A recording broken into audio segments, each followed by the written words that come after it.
Today we are going to discuss Wheatstone bridge network. It is invented by scientist Wheatstone.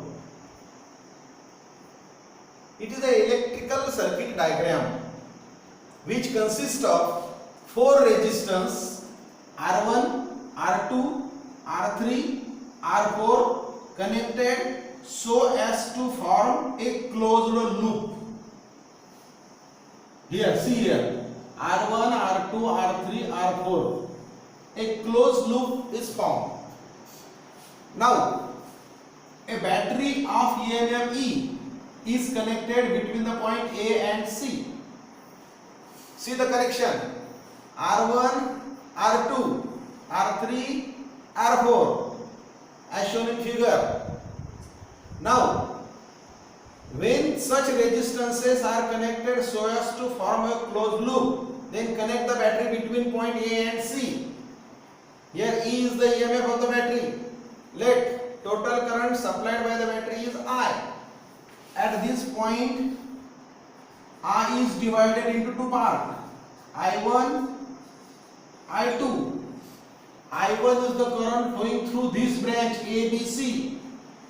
I2 current flowing through branch ADC. I2.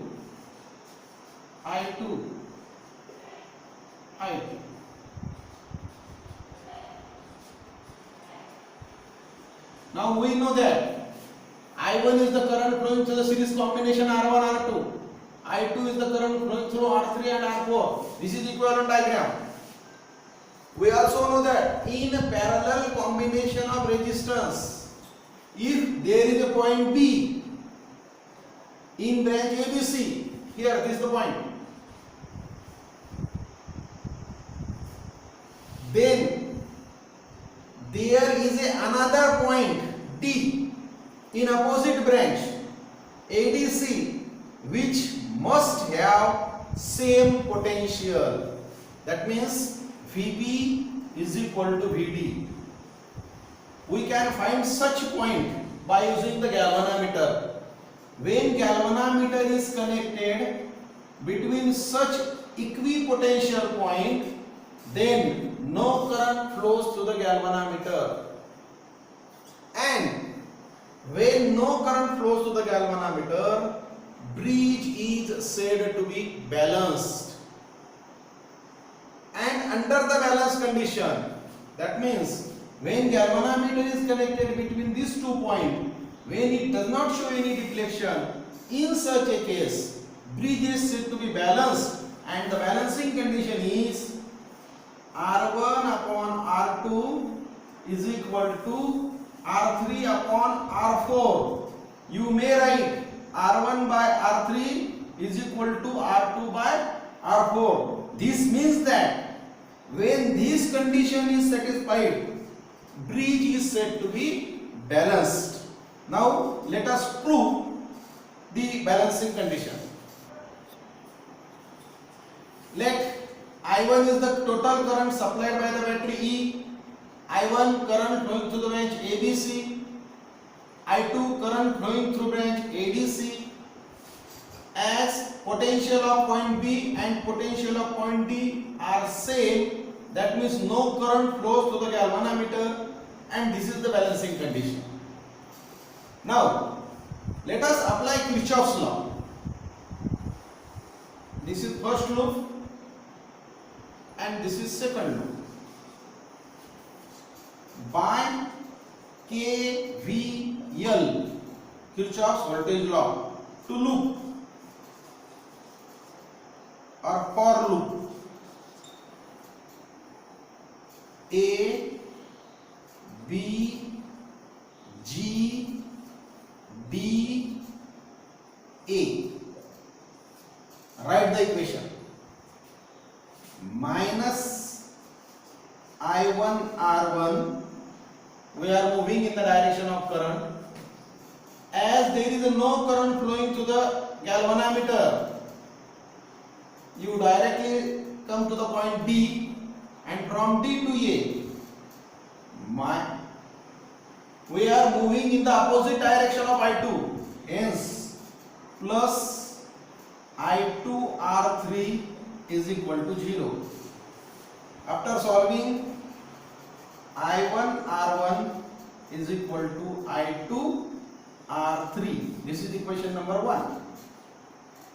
Similarly, apply KVL, Kirchhoff's voltage law, to loop.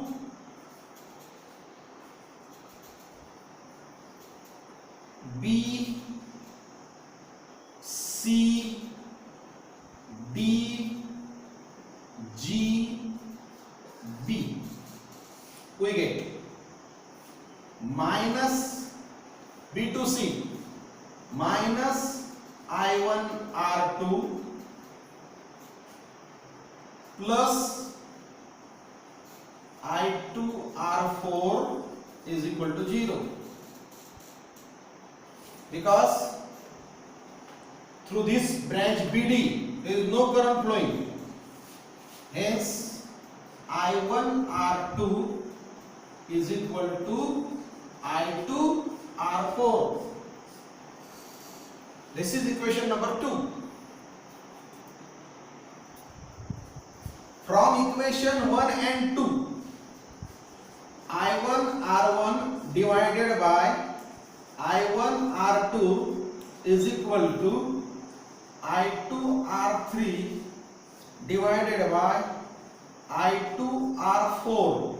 I1 get cancelled, I2 get cancelled. Hence we get R1 upon R2 is equal to R3 upon R4. This is the balancing condition of Wheatstone bridge network. In the textbook, this resistance is P, this is the Q, R and S. Maharashtra State Board new syllabus in the PDF format is available. Now just see the equation and write the balancing condition. Hence we can write P by Q is equal to R by S. See here the balancing condition, R1 upon R2 is equal to R3 upon R4, or R2 upon R1 is equal to R4 upon R3, or R1 by R3 is equal to R2 by R4. Now this Wheatstone bridge network is used to find unknown resistance. If any three resistance are given, then you can easily determine the value of fourth resistance. This is the Wheatstone bridge network.